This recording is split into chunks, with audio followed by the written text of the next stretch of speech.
নমস্কার বন্ধুরা, গল্প পাঠে আমি তাপস। আমি আজ আপনাদেরকে পড়ে শোনাব পুণ্যলতা চক্রবর্তীর লেখা ছেলেবেলার দিনগুলি। তো চলুন আজকের এই গল্পটি শুরু করা যাক। নতুন বাড়িটা জ্যাঠামশাই ও পিসিমার বাড়ির কাছেই ছিল, সুতরাং খেলার সাথীর অভাব হল না। জেঠতুতো, খুড়তুতো, পিস্তুতো ভাই বোনের দল জুটে গেল। ছাতের এক কোণে ঘোলা জলের ট্যাঙ্ক থেকে গঙ্গামাটি তুলে জমা করা ছিল, তাই দিয়ে গোলাগুলি বানিয়ে ভীষণ যুদ্ধ শুরু হলো। সে যুদ্ধের নাম দেওয়া হয়েছিল পটগুলটিস ওয়ার। নরম কাদার গুলিতে খেলা বেশ ভালোই চলছিল। হঠাৎ কি কুবুদ্ধি হলো, গুলিগুলোকে বেশ লাল করে পুড়িয়ে নিলাম। দুপুরবেলায় যখন চাকর বাকররা বিশ্রাম করতে যেত, তখন চুপি চুপি রান্নাঘরে ঢুকে মার উনুনের মধ্যে গুলিগুলো গুজে দিয়ে আসতাম।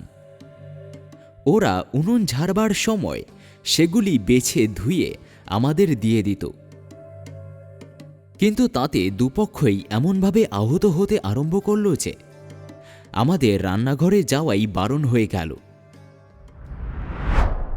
আরেকদিন জ্যাঠামশাইয়ের বাড়িতে পটগুলটিস খেলা হচ্ছে। হঠাৎ একজনের হাতের গোলাটা ছিটকে সিঁড়ির ছাদের তলায় গিয়ে সিলিংয়ে লেগে একেবারে ঘুঁটের মতো চ্যাপ্টা হয়ে সেটে রইল। ভারী মজা, সবাই মিলে ঘুঁটে দেওয়ার পাল্লা শুরু করলাম। দেখতে দেখতে ছাদটা কাদার ঘুঁটেতে ভর্তি হয়ে গেল। এমন সময় জ্যাঠামশাইয়ের পায়ের শব্দ শুনে যে যেখানে পারল লুকিয়ে পড়ল। জ্যাঠামশাইকে ও বাড়ির ছেলেরা ভীষণ ভয় করত। তার চেহারা আর গলার আওয়াজ ছিল গম্ভীর। শুনতাম তিনি মস্ত বড় খেলোয়াড়, গায়ে খুব জোর আর রাগও খুব। আমরা কিন্তু কোনোদিন তার রাগ দেখিনি। যখনই ও বাড়ি যেতাম, দেখতাম তিনি এক মনে লেখাপড়া করছেন। যদি কখনো আমাদের দিকে চোখ পড়ত, মৃদু হেসে দু একটা কথা বলতেন। যা হোক, ওদের দেখা দেখি আমরাও লুকোলাম।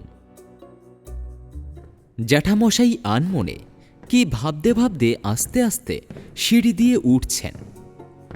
হঠাৎ ধ্যাপ করে কি একটা তার পায়ের কাছে পড়ল। চমকে উঠে তিনি গুরুগম্ভীর গলায় হাঁক দিলেন, এই, কে আছিস? আলো আন।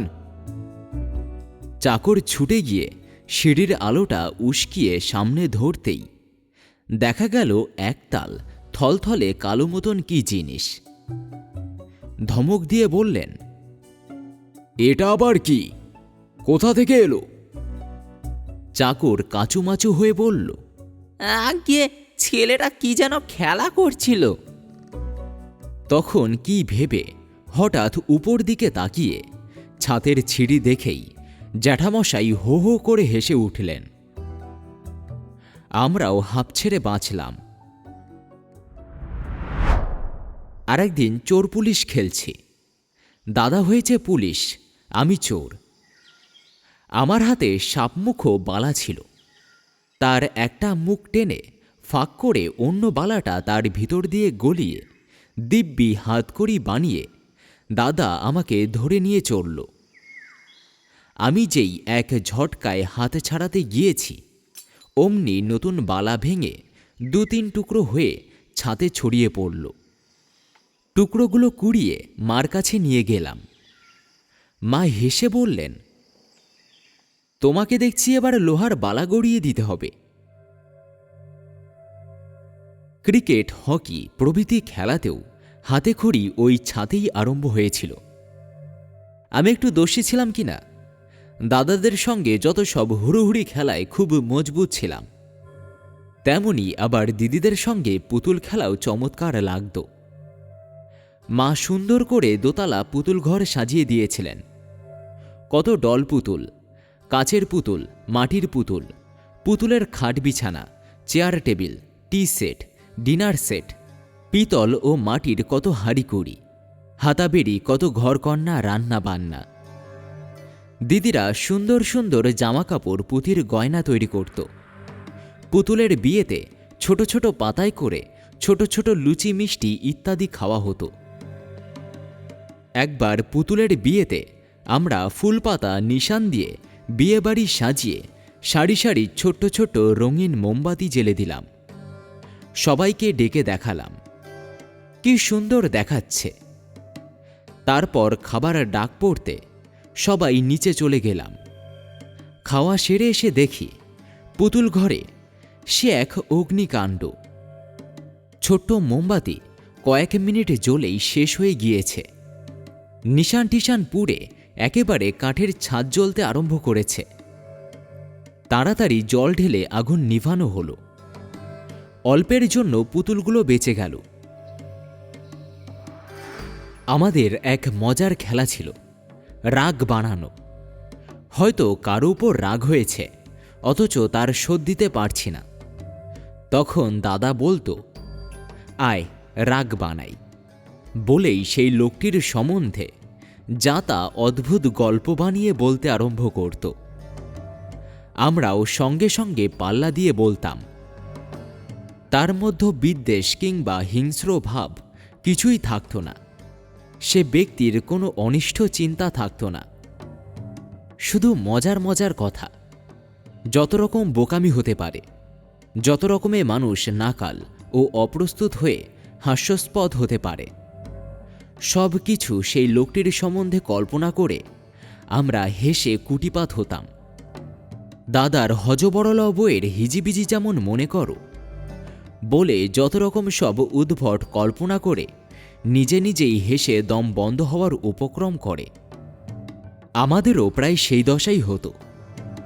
কিন্তু মজা হতো এই যে, হাসির স্রোতে রাগ টাগ সব কোথায় ভেসে যেত। মনটা আবার বেশ হালকা খুশিতে ভরে উঠত। আর একটা মজার খেলা ছিল, কবিতায় গল্প বলা। একটা কোনো জানা গল্প নিয়ে একজন প্রথম লাইনটা বানিয়ে বলবে, আর একজনা তার সঙ্গে মিল দিয়ে দ্বিতীয় লাইনটা বলবে, তার পরের জন তৃতীয় লাইন। এমনই করে গল্পটা শেষ করতে হবে। যদি কেউ না পারে সে হেরে গেল। তার পরের জন বলবে। দাদা কখনো হার মানত না। যত শক্ত হোক না কেন চট করে মিলিয়ে দিত। যেমন একদিন হচ্ছে বাঘ ও বকের গল্প। একদা এক বাঘের গলায় ফুটেছিল অস্থি। যন্ত্রণায় কিছুতেই নাহি তার স্বস্তি। 3 দিন 3 রাত নাহি তার নিদ্রা। সেক দেয় তেল মাখে লাগাই হরিদ্রা। এই রকম চলতে চলতে সুন্দর কাকা যেই বললেন, ভিতরে ঢুকাইয়া দিল দীর্ঘ তার চোচ্চু। কেউ আর তার মিল দিতে পারে না। আমরা সবাই পাশ দিয়ে দিলাম।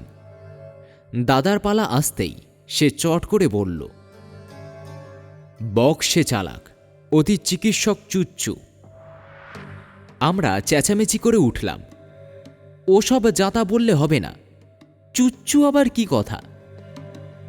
সুন্দর কাকা খুশি হয়ে দাদার পিঠ চাপড়ে বললেন, চুচ্চু মানে ওস্তাদ, এক্সপার্ট। ছোটবেলা থেকেই দাদা কবিতা লিখতে আরম্ভ করেছিল। 8 বছর বয়সে তার প্রথম কবিতা নদী, আর 9 বছর বয়সে দ্বিতীয় টিক টিক টং মুকুল পত্রিকায় ছাপা হয়েছিল।